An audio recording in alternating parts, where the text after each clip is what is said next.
İmam Həsənlə İmam Hüseyin gəldilər. Dayandılar Həzrət Əlinin qabağında. Baxırlar amma ağlayırlar, deyə bilmirlər. Baxdı sual dolu baxışlarla.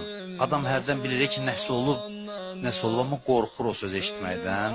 Həzrət Əli başını qaldırdı. Dedi, Həsən Hüseyin, niyə ağlıyorsunuz? Orada bu iki balanın ikisi də eyni vaxtda dilə gəldi. Dedilər ki, ata heç nə demirik, nəfəsləri kəsilir. Ancaq tez özü evə çatdır. Peyğəmbər məscidinin minbəri ilə Əlinin evinin arasında məsafə nə qədərdir? Təsəvvür edin mənzərəni. Əli ayaqyalın küçəni qaçır evə tərəf. Həsənlə Hüseyin də dalıcan qaçır. Salman deyir ki, Əli bu xəbəri eşidəndə balalarından durdu evə qaçmağa, evə qədər 3 dəfə yıxıldı durdu. Daxil oldu Fatimənin otağına. Həmmaməsini çıxartdı başından, atdı bir tərəfə. Dizi üstə oturdu Əli, Allahın aslanı. Fatimənin başını aldı dizinin üstünə.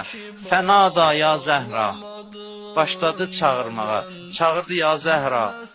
Fələm tükəllimhu. Cavab gəlmədi.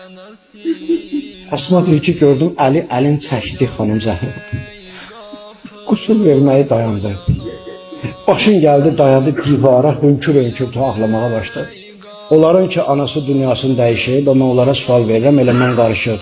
Bizi qoydular ki, biz anamıza qusul verəndə yaxına gedək. Ya bizə dedilər ki, siz su gətirin. Əksinə anası eləmə deyərlər ki, sən kənarda qal. Sən yaxın gəlmir. Amma burada İmam Həsənlə İmam Hüseyin su daşır.